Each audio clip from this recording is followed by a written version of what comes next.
están, amigos? Buenas tardes. Mi nombre es Úrsula Chamochumbi y ustedes están en La Mira, el programa que llega a ustedes todos los jueves a las 6:30 de la tarde gracias a las redes de la Coordinadora Republicana y al canal BHTV. Les agradezco por estar conectados hoy con nosotros. Quiero primero este programa abrirlo con condenando las declaraciones del señor Pedro Castillo, quien dice que los feminicidios ocurren porque los hombres están ociosos, ¿no? Yo creo que esta semana hemos escuchado muchos testimonios, hemos recordado algunos terribles sucesos que para nada tienen que ver con la ociosidad, tienen que ver sí con criminales, tiene que ver con machismo, tiene que ver con falta de protección de las autoridades, tiene que ver con muchas cosas. Ustedes saben que yo particularmente no soy fan del término feminicidio, pero engloba, pues, o estas declaraciones engloban una actitud totalmente contraria a lo que queremos quienes defendemos los derechos de las mujeres fuera del feminismo.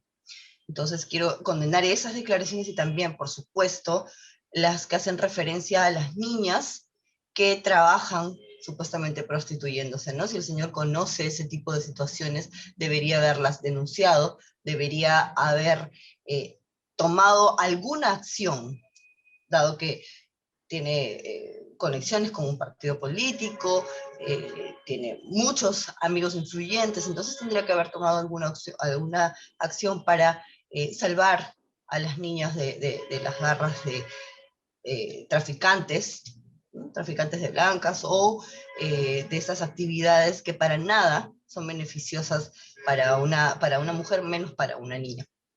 Entonces, así quería abrir el programa, amigos, y les cuento que hoy estamos con el general Jorge Karkovich, quien ha tenido la amabilidad de responder a nuestra solicitud de entrevista para conversar un poco sobre el contexto en el que se está dando esta elección de segunda vuelta y lo que nos espera para los próximos días. ¿Cómo está? Buenas tardes, general.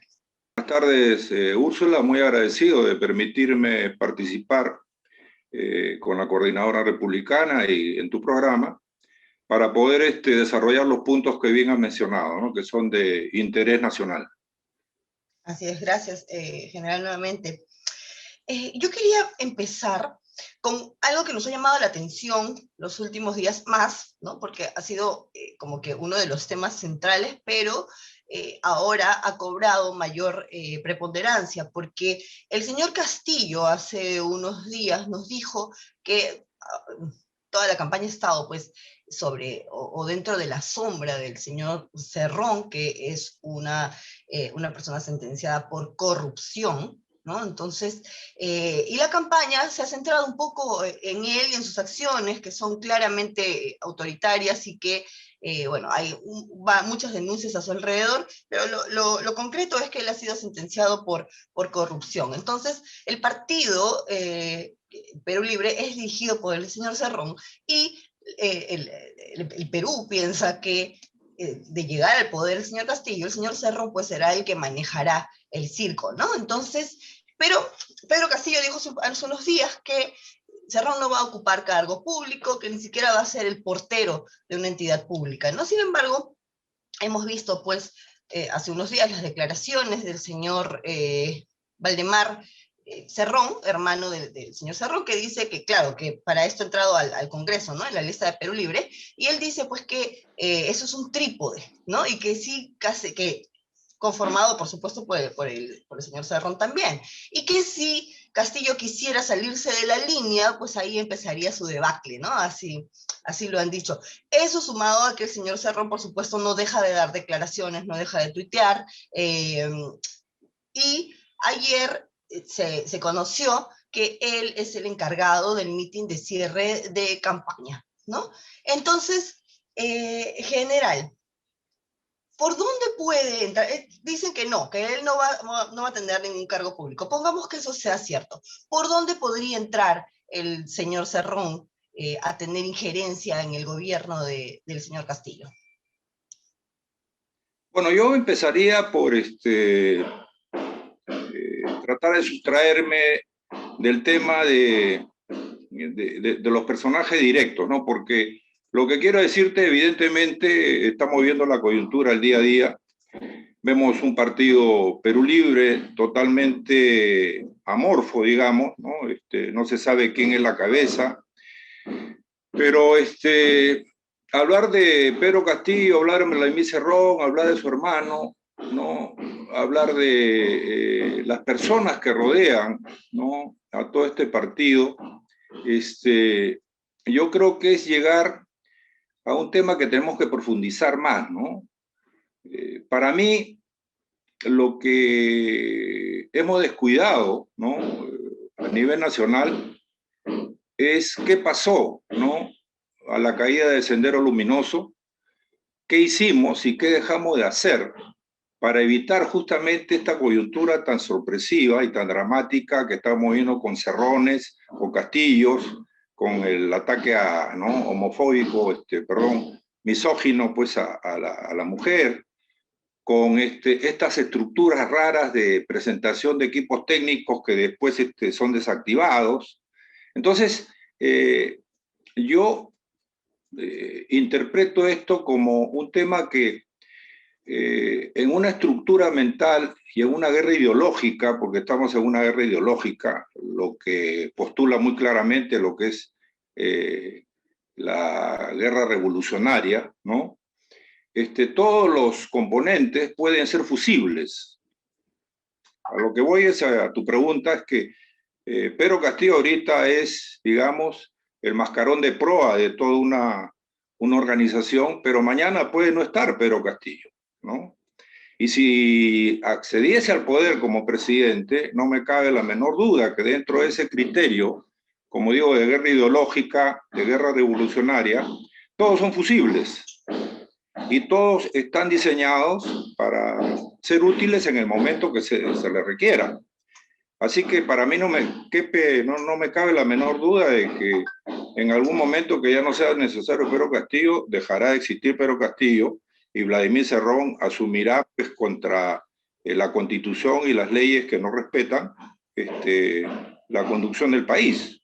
Y de repente ni siquiera necesite ir contra la Constitución, porque recordemos que el señor Castillo, el señor Bermejo, todos los virtuales congresistas de Perú Libre han indicado, o a los que se les ha dado espacio en algún medio de comunicación, han indicado que se va a llamar a una asamblea constituyente, ¿no? Entonces, para cambiar la Constitución, o sea, lo primero que van a hacer, eso sí lo han dicho clarísimo y ni siquiera, eso sí se lo saben de memoria el libreto, que van a cambiar la Constitución. Entonces, en esa Constitución puede pasar cualquier cosa, porque ni siquiera sabemos quiénes van a ser los constituyentes, ni siquiera sabemos cuál va a ser el criterio para elegir a estos constituyentes. Pueden llenarlo de su gente y está.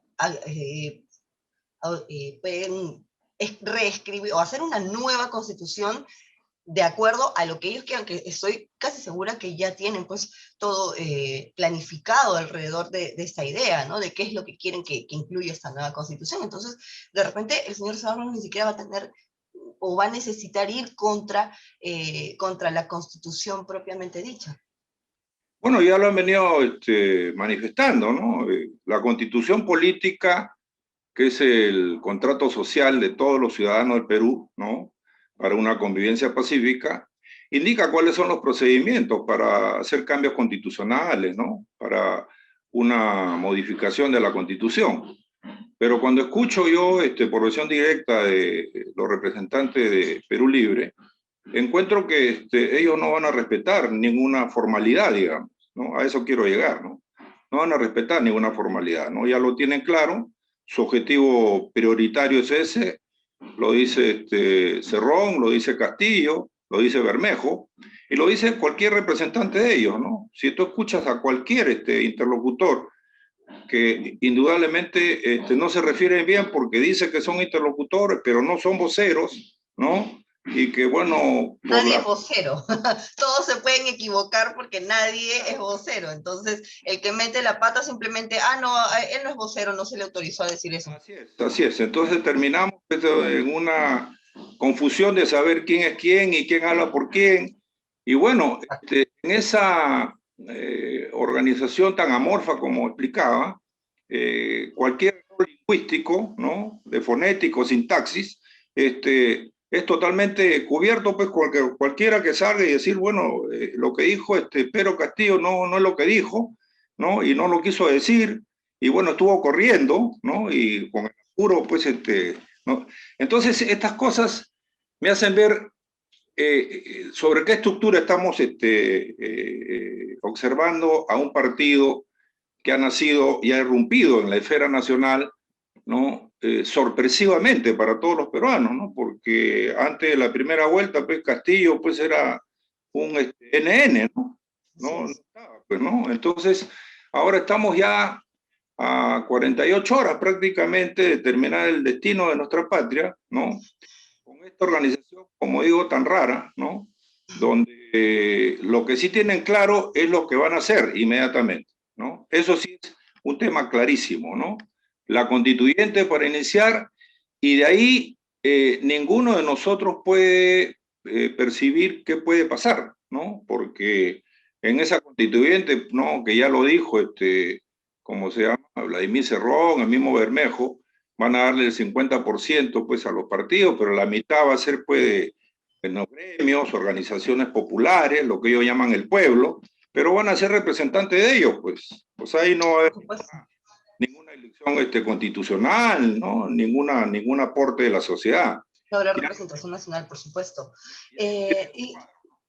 Así, y justamente entrando en ese tema, usted que por supuesto es militar, y también tiene, bueno, toda la experiencia de esta profesión.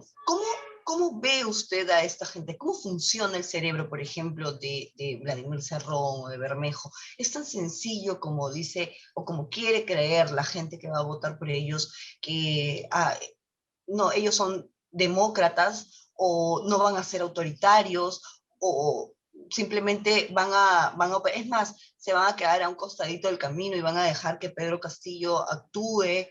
¿Cómo funciona el cerebro de estas personas? A ver, lo que hay que entender, como dije, es de dónde procede esta ideología. Y estamos hablando de una ideología que ellos mismos lo manifiestan, o sea, yo no estoy diciendo nada que estoy inventando, ¿no? Cuando habla del marxismo, leninismo, maoísmo, ¿no? Mariateísmo, estamos hablando de comunismo puro y duro.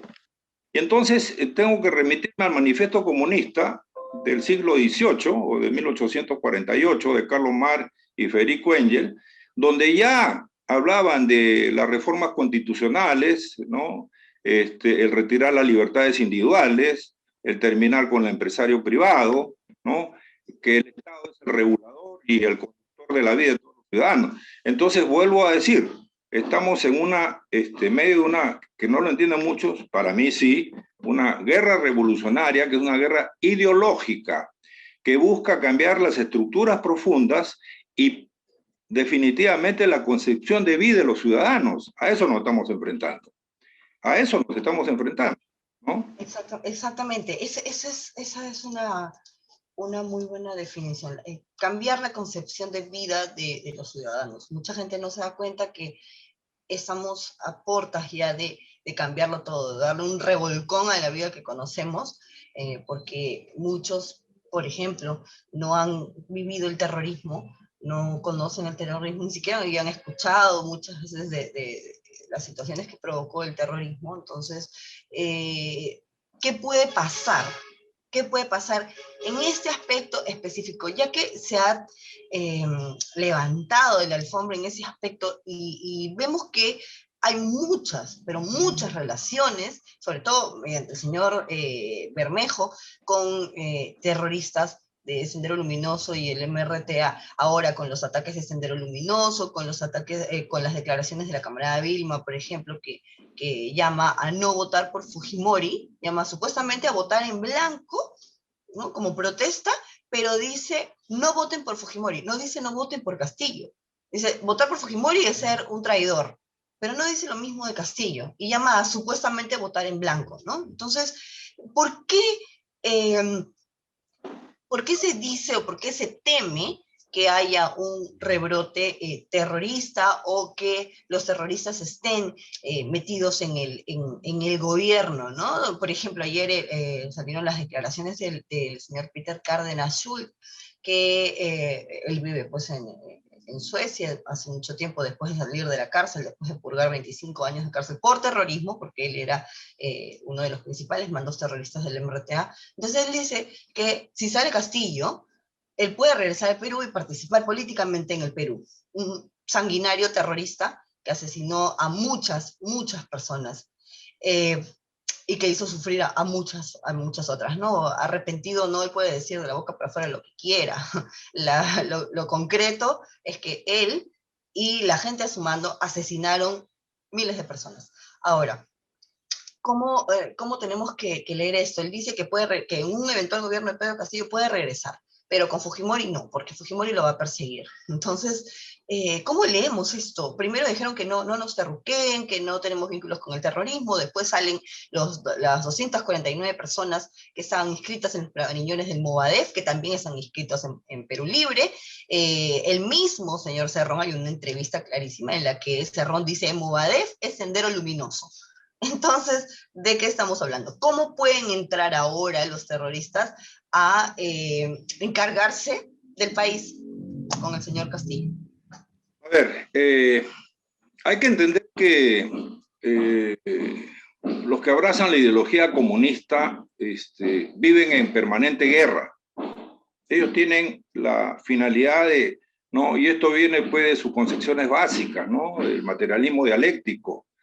Cuando hablaba Federico Engel de lo que es la tesis, antítesis y síntesis, ¿no? Y siempre están dándole la vuelta, y su esencia misma es la guerra. Cuando te hablo de la guerra, Úrsula, no estoy hablando de la guerra violenta, estoy hablando de la guerra por los medios, ¿no?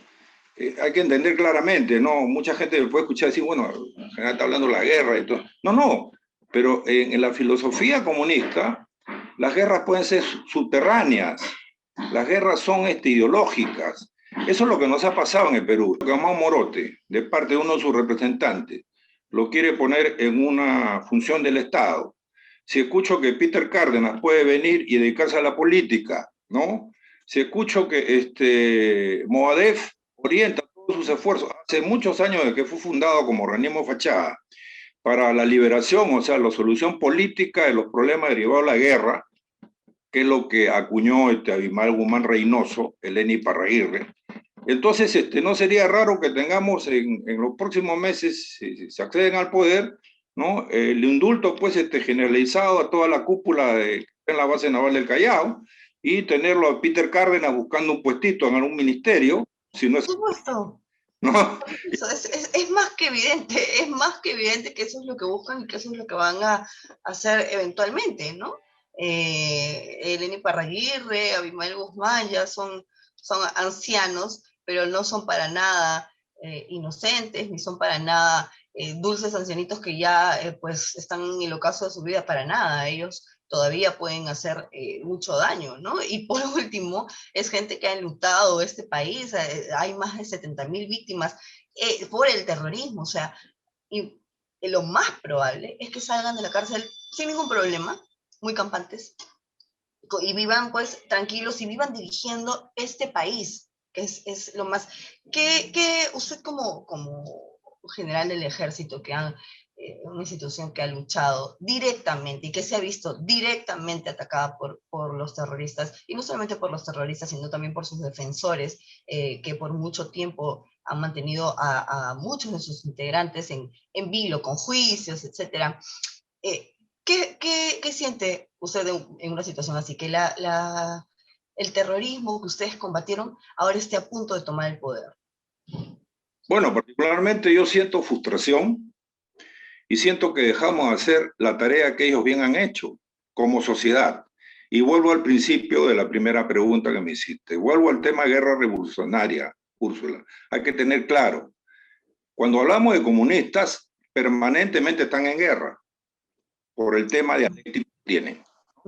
La violencia es la partera de la historia, son indicadores claros, ¿no? Entonces, a mí no me queda la diferencia entre hablar de Bermejo, hablar de camarada José, ¿no? Finalmente, tienen la misma estructura mental.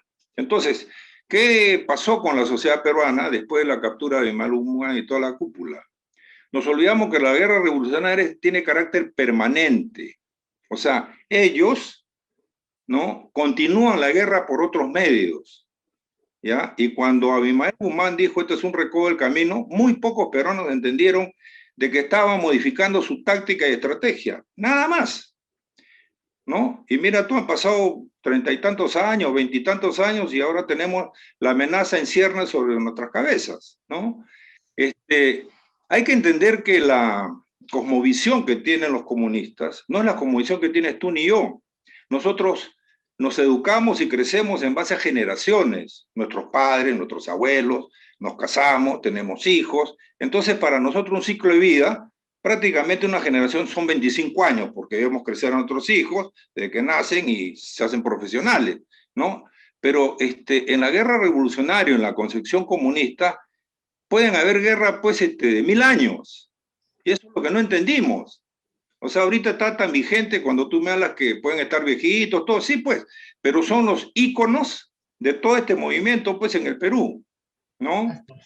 Ellos son, pues, los líderes natos, ¿no? Abimael y todo lo demás. ¿Y qué ha pasado en la sociedad peruana? Que olvidamos que la guerra es permanente, que olvidamos que la guerra revolucionaria es total, porque agarra todos los dominios del Estado, el dominio económico, político, social y militar, ¿no? Y muchos entendidos y especialistas decían, bueno, vamos a dejarle pues, lo que pasa en el BRAE, vamos a dejarle la atención a estos remanentes de Sendero a la Fuerza Armada. ¿Qué sucede? ¿Los otros dominios dónde están?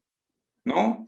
¿Por qué las comunidades de Yoché, Guasibia, ¿no? Pichari, que son cultivadores de hoja de coca sanamente, porque su costo de oportunidad es eso, no pueden cultivar otra cosa porque no ganarían lo que ganan vendiendo su hojita de coca, donde la empresa nacional de la coca Enaco únicamente administra pues el 10% de toda la producción? Pero si tú vas allá como soldado y le dices te vas con tu acción cívica y le dices a las comunidades, bueno, yo vengo pues a atenderlos médicamente, sí señor, me dice, usted es una buena persona, pero si me cambia y me sustituyo los cultivos, no voy a ganar para comprar remedios para mi mamá, ni para mandar al colegio a mis hijos. Entonces, ¿qué resultado tiene eso? Va al fracaso o es incompleto. Y entonces estamos ahí dándole vuelta, ¿no?, al problema, pero como te decía, las características hay que tenerlas claras. Es total, es integral la guerra revolucionaria, porque también tenemos que ver el concepto global. Mira tú, el concepto geopolítico. Acá no estamos solos el Perú, acá está Chile, que ya está en el problema metido con la constituyente. Está Iván Duque con los problemas que tiene en Cali, en Bogotá, ¿no?, y que no paran, ¿no? Y entonces, ¿quién está detrás de esto, no? Justamente esa era mi última pregunta, ¿no? ¿Cómo ve usted como militar, por supuesto, el problema de Cuba? Porque es algo, no es raro lo que está sucediendo, lo que viene pasando desde el año pasado, desde antes, Chile, Ecuador, Colombia, Venezuela, ¿no? Una serie de Surinam, una serie de países que todos, uno junto al otro, ¿no?, que comparten fronteras, etcétera, y todos tenemos las mismas características, los mismos problemas, ¿no? Ahora, hay países que son mucho más importantes que otros, pues definitivamente.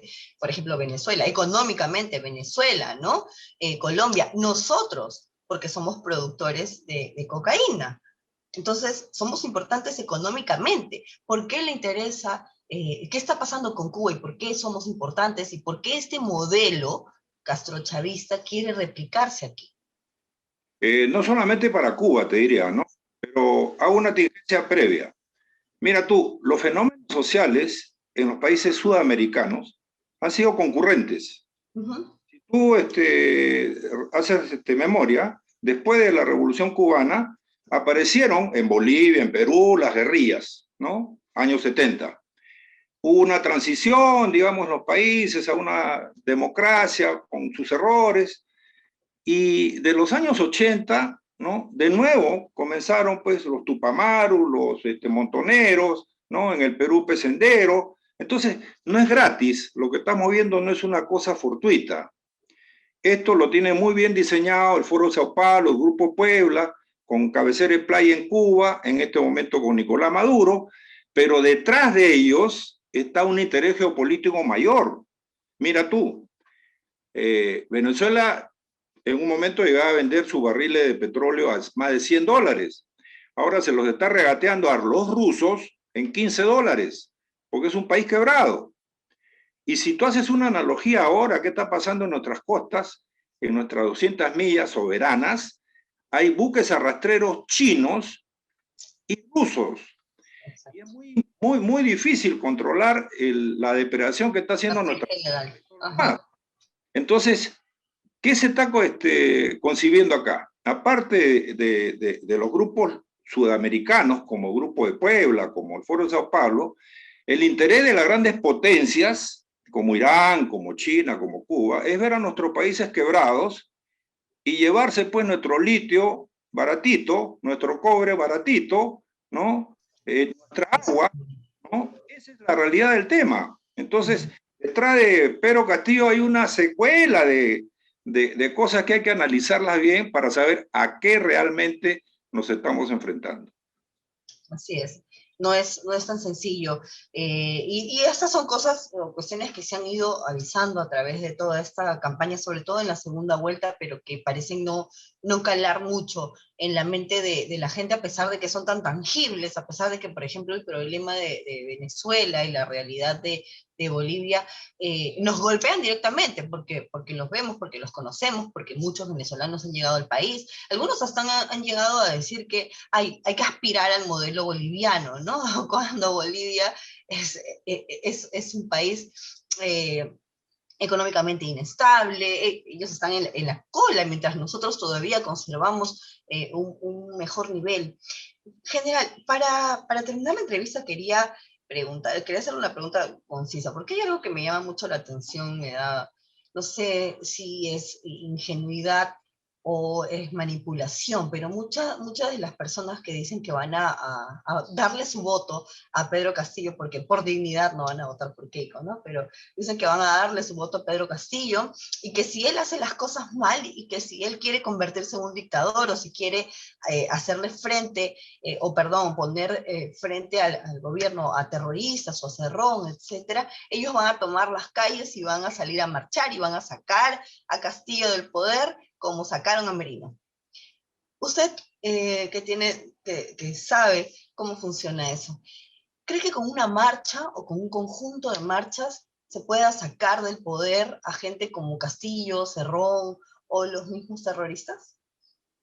No, ya un escenario como ese es muy complicado, Úrsula, porque por experiencia mundial, cuando entran los grupos radicales comunistas a tomar un gobierno, son los más represivos que hay.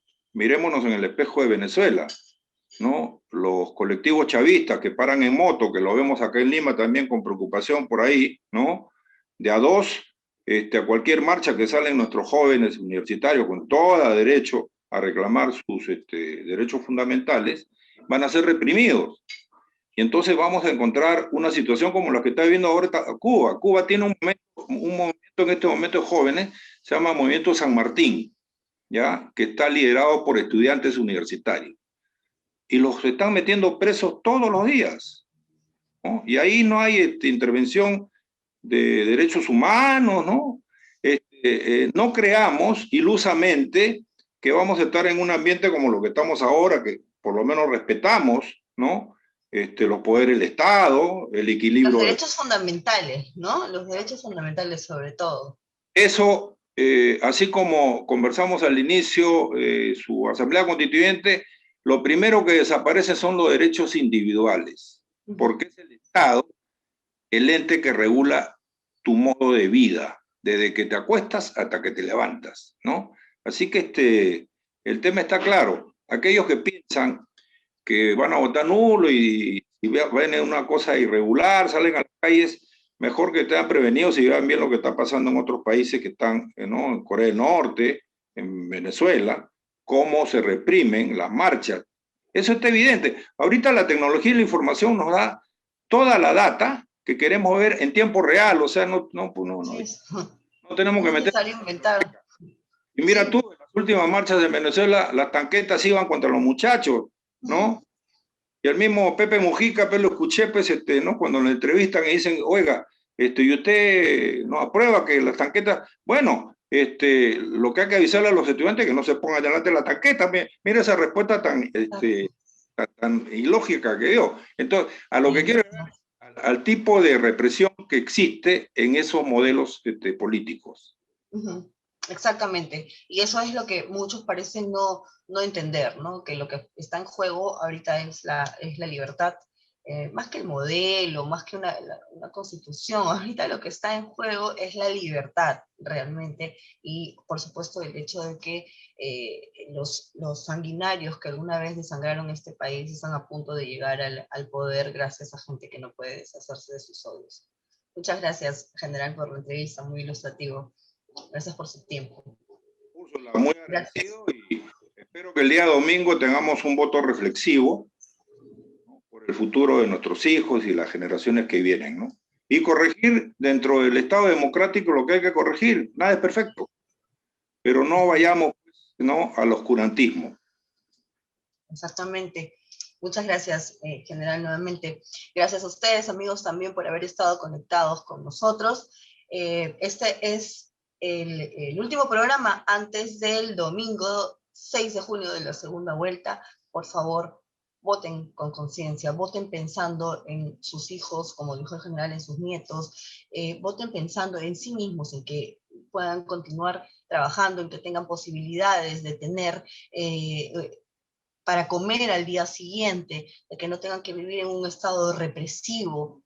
Voten por su libertad, voten por la libertad de todos los peruanos. No es cierto lo que les están diciendo, no es cierto que vamos a alcanzar la igualdad. La igualdad en el desastre puede ser, pero no para salir adelante como país, como personas.